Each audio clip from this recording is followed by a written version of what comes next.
do Paraná, o Instituto Brasileiro de Direito Processual e a Ordem dos Advogados do Brasil, Seção Paraná, através da Escola Superior de Advocacia, agradecem a presença de todos neste segundo encontro do segundo Congresso de Direito Processual.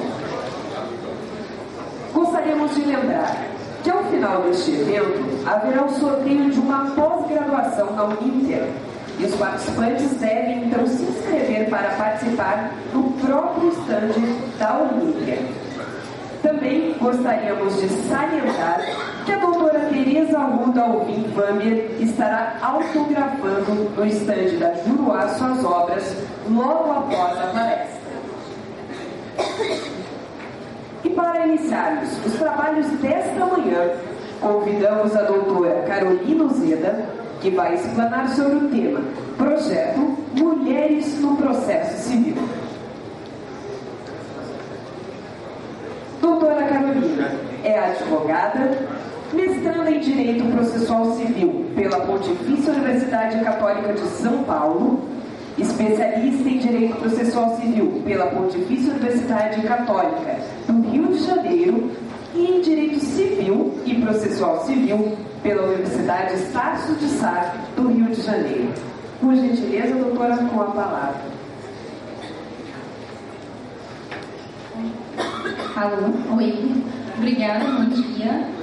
Inicialmente, em nome do Instituto Brasileiro de Direito Processual, eu gostaria de agradecer o convite, em nome da coluna Processualistas também, o convite da Rogéria, e a presença de todos, a presença do professor Egas. Realmente me honra muito poder falar de um projeto que me é tão caro aqui para vocês e tentar explicar um pouquinho o que é o Mulheres no Processo, qual foi a nossa motivação e o que a gente está pretendendo fazer no campo de uma ação afirmativa no âmbito acadêmico, especificamente do direito processual civil. Em primeiro lugar, gostaria de deixar um pouco claro que a nossa iniciativa não é uma iniciativa feminista ferrenha. O que aconteceu foi que nós observamos, e isso veio em decorrência de uma pesquisa publicada há 2 anos, que as mulheres no meio acadêmico elas vão ficando pelo caminho. Então, como funciona isso? Hoje, na graduação, a gente tem mais de 60% de mulheres. Na pós-graduação, no mestrado, a gente tem 50% de mulheres no corpo docente. No doutorado, nós somos 49% de mulheres. Quando a gente chega a estágios mais elevados, a concursos para professores, a grandes eventos, a posições de destaque, a gente percebe que não existe essa equidade. Então, enquanto em todo estudo, em toda a nossa vida de aprendizado, em toda a nossa vida acadêmica, nós somos metade do corpo docente das instituições de ensino, enquanto professoras nós somos 10%, 20%. Enquanto palestrantes em eventos nós somos 10%, 20%. Então, alguma coisa acontece para que as mulheres fiquem pelo caminho. As mulheres vão se perdendo na vida acadêmica e, evidentemente, não é por falta de capacidade nem por falta de qualidade. E isso necessariamente leva a gente a uma certa reflexão sobre o que acontece com as mulheres na vida acadêmica para que elas vão se perdendo, vão ficando esquecidas e apagadas na evolução do que seria natural e do que é natural para os homens de assumirem uma posição de destaque. É claro que nós temos, principalmente no processo civil, nós temos 2 grandes exemplos de mulheres sensacionais, que estão entre as melhores processualistas do Brasil, e isso faz a gente ver que é possível. Claro que é possível, com esforço, dedicação, com estudo, é possível. O problema que leva a gente a necessitar de um projeto de uma ação afirmativa é que o custo que a mulher paga para chegar a uma posição de destaque na vida acadêmica é muito maior que o custo que o homem paga. Então, as mulheres temos que estudar o dobro e errar a metade para conseguir ter o direito de estarmos equiparadas a um homem que não estudou tanto quanto a gente, que não se dedicou tanto quanto a gente. E isso é muito nítido. Então, a ideia nossa, essencial, não é cota, não é criar uma imposição da presença feminina, porque nada se resolve por imposição, mas é criar uma reflexão na academia e, partindo do que a gente domina, que é o processo civil, criar uma reflexão para a gente começar a ver as coisas com olhos de ver e tentar entender por que essas meninas não participam, não se expõem, não aparecem, para que todo mundo consiga ver que elas são sim competentes e tão capazes, tão sensacionais, tão brilhantes quanto qualquer outro homem. Partindo disso tudo, assim, a nossa ideia inicial foi criar um ambiente para que as meninas tivessem espaço, para que as mulheres tivessem espaço para publicar seus textos. Porque quando a gente tenta identificar a causa desse declínio da mulher na vida acadêmica, a primeira coisa que vem à mente é que a gente não tem a mesma oportunidade de aparecer que os homens têm. E vamos deixar de lado a motivação para isso acontecer. Por que as mulheres não são tão convidadas para palestrar? Por que as mulheres não são tão convidadas para publicar? A gente não vai resolver isso. Então a ideia é que assim, tudo bem, já que a gente não vai resolver isso, porque a gente não tem como impor isso, vamos criar um espaço exclusivo para que as mulheres publiquem. Então a gente criou a coluna Processualistas, que é uma coluna do site do Brasil, que tem o seu espelho numa página no Facebook, onde só mulheres iriam publicar. Ouvimos algumas críticas, tipo, vocês estão segregando os homens, mas a ideia não é segregar, a ideia é justamente abrir espaço. Assim, se o problema das meninas, para elas não aparecerem, para elas não se criarem na academia, é não serem vistas, é não terem oportunidade de aparecerem para a população, para aparecerem nacionalmente, então vamos permitir que elas tenham espaço para fazer isso. E assim, foi surpreendente porque foi um sucesso. A coluna, por ser uma coluna acadêmica, hoje a gente tem no Facebook 10 mil curtidas, o que é muita coisa, já que o nosso viés é eminentemente acadêmico.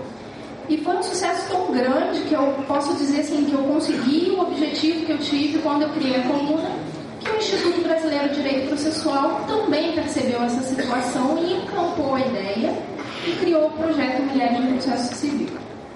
O que é o projeto, que é muito maior do que a mera exposição na coluna, na internet, enfim. O projeto é uma ideia regional, nacional, mas que será desenvolvida regionalmente. Então nós vamos ter 3 eventos por ano em regiões distintas do Brasil. E esses eventos serão mistos, claro, mas com participação mais efetiva de mulheres. Então, mais uma vez, a ideia não é segregar, mas dar oportunidade que as mulheres sejam conhecidas, que elas manifestem suas opiniões. Então, esses eventos são... O primeiro vai ser em Salvador, em novembro, acho que 27 de novembro, né? 25 de novembro, primeiro em Salvador, com participação masculina, mas com a grande maioria de mulheres. A partir desse evento será publicado um livro relativo ao evento. E, em paralelo a isso, o projeto ele busca trazer as meninas da academia, principalmente as graduandas, demonstrar para essas meninas que é possível, sim, seguir uma vida acadêmica, apesar da pouca representatividade que a gente tem. Então, em apoio ao projeto, junto ao projeto, a gente vai ter um concurso de monografias para graduandas, destinado para o público de graduandas. Para quê? Para que as meninas que estão na faculdade participem, se empolguem e comecem a querer estar junto, comecem a ir aos eventos e saibam que elas podem sim ter voz na academia. Se elas vão conseguir ser bem-sucedidas, isso aí vai do estudo, da dedicação, do esforço de cada uma. Mas o fato é que a gente não pode permanecer com essa diferença entre igualdade de oportunidade. Tendo a oportunidade, em mesmo nível, mesmo grau de dificuldade que os homens têm, eu tenho certeza absoluta que pela capacidade de cada mulher, pela categoria e pelo brilhantismo que a gente vê nas salas de aula, elas por si vão crescer e a gente vai reverter esse quadro de maioria absoluta masculina no campo acadêmico, pelo menos no processo civil. Deixa eu ver se eu esqueci de alguma coisa. Por fim, o projeto é coordenado pela professora Paula Sarro Braga, da Bahia, E a gente tem uma proposta de trazer um dos eventos aqui para o Sul, então acredito que 2017 a gente tem um evento aqui. E gostaria muito de contar com a participação de vocês.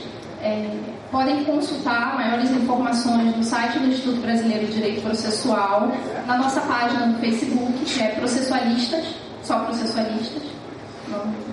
Não é difícil, só botar a busca que vocês já vão encontrar. E convidar principalmente todas, e infelizmente vou ter que retirar os homens do convite, a participarem, as que tiverem uma vontade de integrar a vida acadêmica. A gente não tem preconceito com relação a semestre e doutora, porque a ideia é justamente agregar, as pessoas saberem que elas podem sim vir a ser quem elas quiserem, né? Então, convidar todo mundo, quem quiser participar, enviar seus textos, principalmente advogadas. E, claro, a gente faz uma revisão, porque, infelizmente, ainda por sermos mulheres, nós temos que ser mais comprometidas com a qualidade do que todo o resto. É um ônus. E a gente, tudo bem, a gente encara e com muita felicidade, muita alegria. Mas, enfim, convidar todo mundo a participar, a divulgar o projeto, a ir aos eventos, a participar dos concursos, principalmente quem for da graduação, quem for professor de graduação, para divulgar esse projeto para as alunas, para que a gente possa, claro que, assim, não vai ser em 1 ano, 2, 3, mas com o tempo a gente possa diminuir um pouco esse grande desequilíbrio que existe entre homens e mulheres na academia. Obrigada pela atenção, bom dia, obrigada, Rogéria, de novo pelo convite, foi um prazer enorme.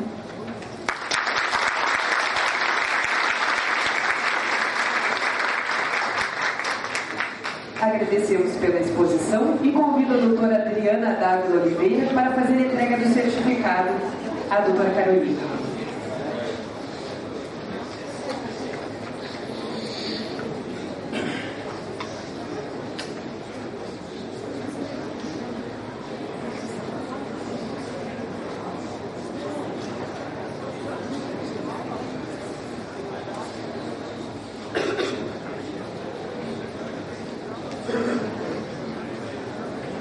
Agora convidamos para o segundo painel desta manhã os palestrantes.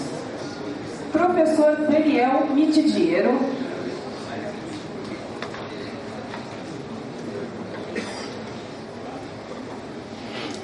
professor Evaristo Aragão dos Santos,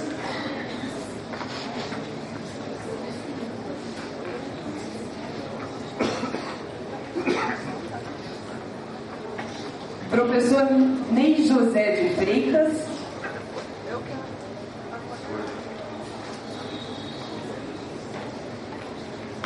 professor Vicente de Paula Ataíde Júnior,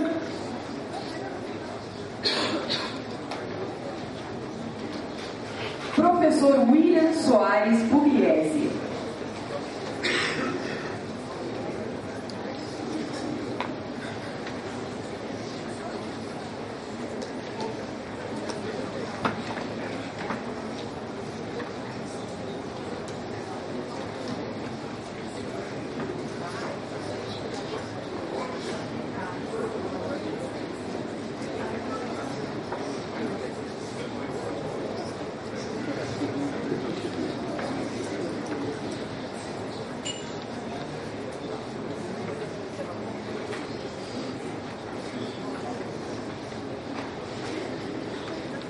Neste momento, ouviremos o professor Daniel Mitidiero, pós-doutor em Direito pela Faculdade de Jurisprudência da Universitat d'Estudi de Pávia, doutor em Direito pela Universidade Federal do Rio Grande do Sul, professor adjunto de Direito Processual Civil nos cursos de graduação, especialização, mestrado e doutorado da Faculdade de Direito da Universidade Federal do Rio Grande do Sul.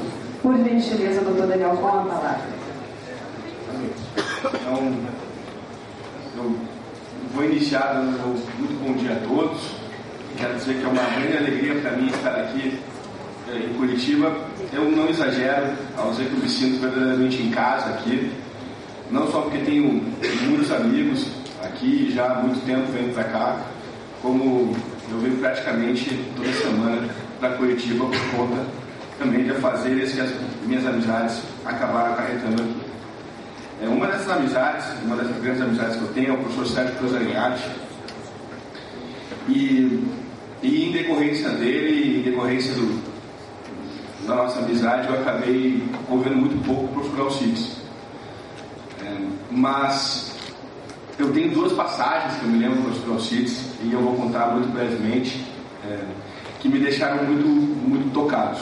Eu participei de um concurso para professor da Universidade Federal aqui do Paraná. Eu fui da banca do concurso que admitiu o professor Eduardo Talamini, o professor Elton Venturi e o professor Cleiton Maranhão. Foi um grande concurso para a Universidade Federal do Paraná, na minha avaliação. E esse concurso ele foi presidido pelo professor Alcides. E foi realmente um concurso, um negócio um pouco tenso, né? A gente fica lá examinando, tem que ser criterioso. E ele levou aquilo de uma maneira tão doce e tão elegante que eu consegui perceber depois o quanto era verdadeiro aquele carinho que o Sérgio, que as pessoas de modo geral que rodeavam o professor Alcides sentiam por ele. De modo que eu fiquei realmente muito feliz quando o Sérgio e a Rogéria me endereçaram esse convite para participar dessa pequena homenagem.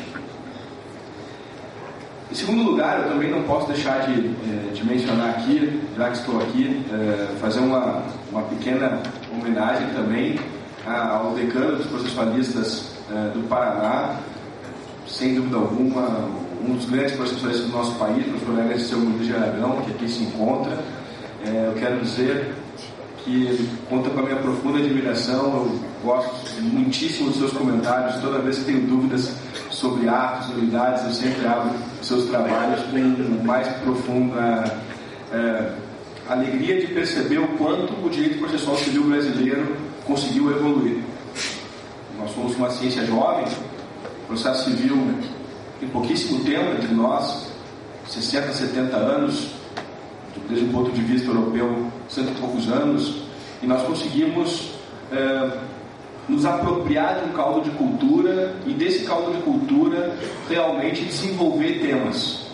De modo que eu não tenho a menor dúvida de que isso também é capitaneado por pessoas como o professor Egas, pessoas como o professor Alcides, obviamente pessoas como o professor Marinoni, como o próprio professor Egas menciona no seu prefácio do Tela de Vitória. Bom, eu também quero dizer que fico muito feliz de ouvir a Carol falando aqui sobre a inserção de processualistas no cenário dos processualistas. Não obstante, eu olho para os lados aqui e veja apenas processualistas, mas essa é realmente algo que nós temos que fomentar. E eu posso adiantar, Carol, que o próximo evento das processualistas será em abril em Porto Alegre, na Universidade Federal do Rio Grande do Sul. Então, nós estamos já gestionando e o IBDP já aprovou essa nossa pretensão. Bom, o Sérgio pediu que eu falasse sobre colaboração, e nós temos 15 minutos cada um para falar, né? 20 minutos cada um para falar sobre colaboração. E eu vou falar sobre colaboração. E, na verdade, fazer um resumo do que é a colaboração hoje no Código de Processo Civil é um desafio significativo. Primeiro, porque a gente tem que limpar muito o terreno. Quando a gente lê a doutrina se referindo à ideia de colaboração, a ideia de que o processo seria uma comunidade de trabalho, uma Arbeitsgemeinschaft, como diriam os autores alemães e austríacos que pensaram pela primeira vez nesse arranjo, a primeira questão que nós temos que afastar do horizonte, e aqui eu já começo polemizando um pouco a minha fala, é que essa colaboração obviamente não pode se dar a partir de um motor que procure unir as partes em um objetivo comum. E eu explico. E essa é uma crítica direta a um dileto amigo, ao professor Fred Diel Júnior, que também vem desenvolvendo trabalho sobre a colaboração. Eu escrevi minha tese em 2006 sobre colaboração, depois o Vicente vai criticá-lo, que a academia é feita disso, de bons diálogos críticos. Eu escrevi em 2006 e eu procurei fundamentar a ideia de colaboração, a ideia de maior participação das partes e uma revisão da distribuição de quem faz o que no processo. Então, por exemplo, podem as partes levarem fatos para o processo? Podem. Fatos principais. O direito invocado pelas partes é importante na construção da decisão judicial? Naquele momento eu disse que sim. Ele disse que sim, porque hoje interpretar o direito não é declarar uma norma pré-existente com sentido unívoco, mas é decidir sobre diferentes significados do direito. Se isso é verdade, eu tenho direito a influir na decisão sobre o significado do direito. Assim como eu tenho direito de levar fatos, produzir provas e procurar fixar também o sentido dos fatos.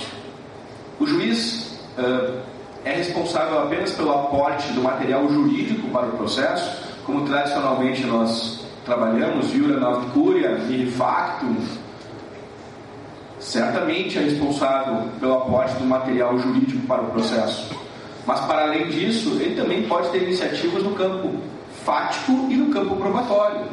O juiz pode trazer para o processo fatos secundários, nunca fatos primários, mas fatos secundários, ele pode trazer ao processo, fatos dos quais eu vou chegar ao conhecimento dos fatos principais dos quais decorre o direito. Além disso, o juiz tem, como nós sabemos, iniciativas probatórias. Então eu procurei revisar esses temas basicamente olhando desde a perspectiva constitucional, da igualdade e da participação em juízo. Logo em seguida, acho que foi lá pelo ano de 2010, 2011, eu publiquei a tese a primeira vez em 2009, o Fred escreveu um livro sobre o princípio da cooperação no direito processual civil português. E lá a gente teve uma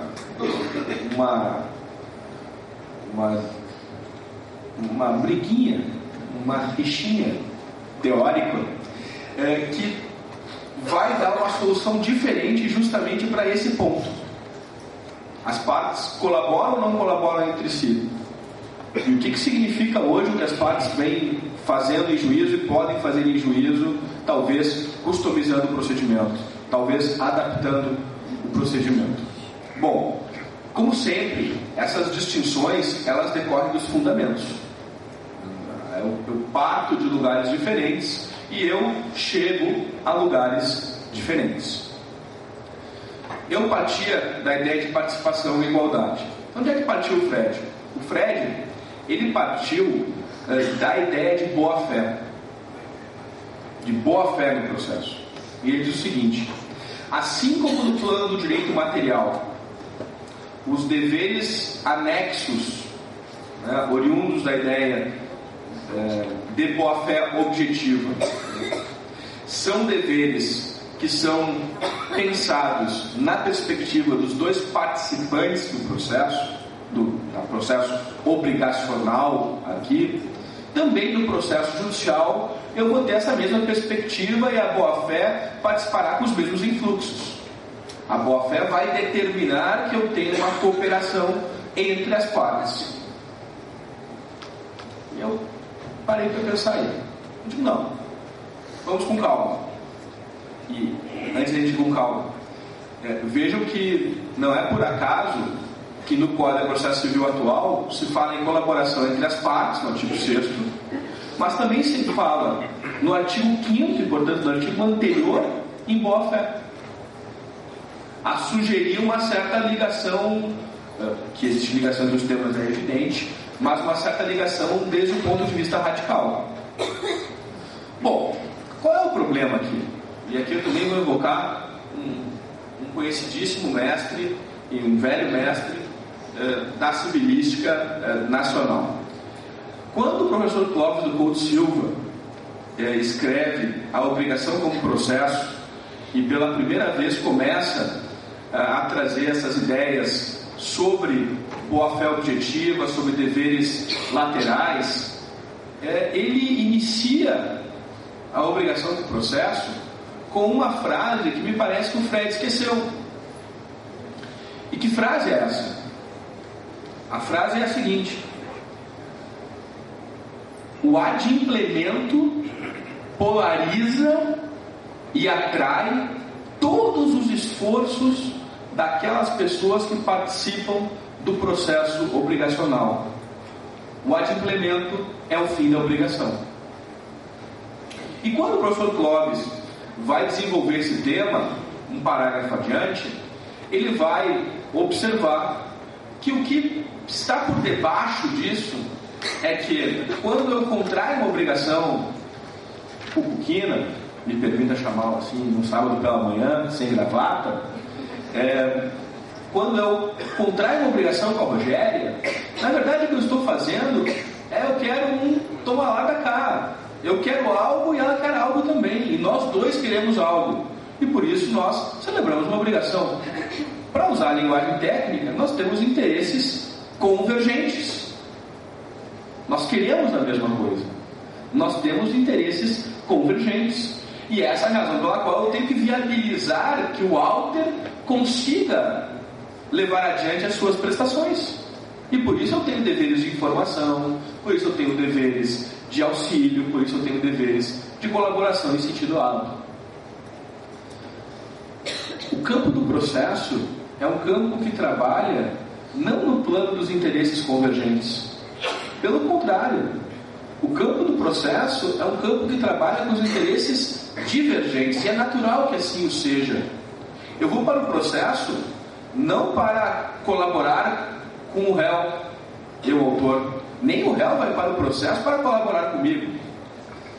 Que nós todos tenhamos que agir de forma leal é um outro capítulo. Nós já vamos falar sobre isso nos poucos minutos que me restam. Mas eu rigorosamente não atuo em conjunto com convergência de resultados. O autor quer uma coisa, o réu quer outra. Não, essa é a razão pela qual me parece que a primeira providência ao ler o artigo 6º do Código de Processo Civil é adotar uma perspectiva apropriada de leitura. Quando se fala que todos os sujeitos devem colaborar entre si, significa na medida dos próprios interesses. Quem na verdade tem o dever de colaborar com quem? Sem dúvida alguma, quem tem primacialmente o dever de colaborar em juízo é o juiz. O que existe é um dever de colaboração judicial no processo. Isso, obviamente, não é uma invenção do legislador brasileiro. Isso aparece pela primeira vez na DZPO austríaca de 1891, oriunda das reformas de Franz Klein. Aparece na década de 20 na Alemanha, primeiro com algo semelhante aos juizados especiais, mas com Grano Salles essa comparação, os juizados de menor importância. E aí, a partir daí, acaba alcançando um impulso grande para a França, para Portugal, para a Itália e chega ao Brasil. Como é que chega ao Brasil no seu núcleo duro essa ideia de colaboração? E a gente pode ver que o legislador não se serviu da colaboração só no artigo 6º do CPC, mas na verdade eu tenho inúmeros dispositivos do Código que tratam de colaboração de maneira expressa. Basicamente, o nosso legislador, ele procurou trabalhar a colaboração do juiz para com as partes a partir de 4 deveres fundamentais. 4 deveres que são, por assim dizer, lá colocados com a ideia de que o juiz possa conduzir o processo de maneira isonômica e que só apareça aquela ideia de assimetria entre o Estado e o cidadão, entre o juiz e as partes, quando ele vai pôr a sua decisão. É que eu não posso questionar as decisões do Poder Judiciário, salvo pelas vias recursais. Uma vez que esteja decidido, está decidido. Que deveres são esses? Basicamente, é um dever de esclarecimento, acompanhado de um dever de indicação, um dever de diálogo, um dever de auxílio e um dever de prevenção. Um dever de esclarecimento acompanhado de um dever de indicação, um dever de diálogo, um dever de auxílio e um dever de prevenção. O dever de diálogo se confunde propriamente com o direito ao contraditório, como o direito de influência e dever de debate do juiz para com as partes. De modo que sobre esse dever eu não vou falar. É um tema ligado ao contraditório, outros colegas poderão explorar esse tema e certamente esse tema aparece. Se há um tema que foi explorado no novo código, é o tema do contraditório. Então, o artigo 9º, o artigo 10º, artigo 489, parágrafo 1º, inciso 4, nos colocam essa ideia de um juiz que tem que dialogar a fim de não surpreender as partes e a fim de se deixar influenciar para conformar uma decisão. Não vou falar sobre isso. Depois nós temos lá o dever de esclarecimento. E isso é algo bastante importante. As narrativas das partes, nós ingressamos em juízo a partir de narrativas. Essas narrativas podem ser insuficientes, podem ser lacunosas, podem ser imperfeitas. O que eu devo fazer em qualquer manifestação que ocorre ao longo do processo? Veja, não é só na manifestação da petição inicial de qualquer ação, ou na defesa, na contestação, em qualquer processo. Se eu não tenho uma narrativa clara, e se vejam, a narrativa é fundamental porque eu estou compondo o objeto do processo e depois sobre ela haverá o objeto da prova, e sem prova não há decisão justa, porque a decisão justa deve corresponder à verdade. Em homenagem ao professor Sérgio, estou dizendo isso. Então, o que nós precisamos? Nós precisamos ter uma delimitação da narrativa o mais clara e o mais precisa possível. Qual é o ideal, portanto, que o Código diz? O ideal diz: juiz, não entendeu a narrativa? Determine o esclarecimento pela parte. E mais, indique precisamente o significado, ou aquilo que não ficou claro. Vicente é juiz, estou pegando o pé dele hoje, vai dizer o seguinte: pô, então agora quer dizer que eu vou virar agora consultor das partes. Todo dia aparece uma coisa lá que eu não entendo direitinho, e se todo dia eu for lá tentar consertar, eu não vou fazer mais nada. Essa é uma observação que tem uma boa dose de razão, e tem uma boa dose de razão porque está ligada àquilo que acontece no dia a dia. E se existe uma coisa que o processualista não pode esquecer, é o que acontece no dia a dia. No dia a dia dos processos, no dia a dia do foro. Mas vejam que essa ferramenta, que aparentemente seria apenas um assoberbamento da tarefa do juiz, ou dos juízes, também funciona como uma interessante delimitação, em termos de substanciação daquilo que será debatido no processo. E aqui eu volto para ver como de fato nós temos uma comunidade de trabalho, aqui especificamente, que leva a ideia de que o juiz tem esses deveres por um fim que deve ser promovido, da decisão de mérito justa e efetiva, como diz o próprio artigo 6º. Lá no artigo 489, parágrafo 1º e seus incisos, nós temos vários deveres de fundamentação. Se o juiz invoca um termo indeterminado, uma cláusula geral, um conceito jurídico determinado, ele deve dizer exatamente o sentido com que ele está concretizando aquele termo vago. Não basta invocar a boa-fé, não basta invocar a função social, não basta invocar a dignidade da pessoa. Se ele invoca um princípio, o princípio da moralidade, não basta invocar o princípio da moralidade. Deve mostrar qual o significado otorgado ao princípio da moralidade e por que existe uma relação com o caso concreto, e por que determina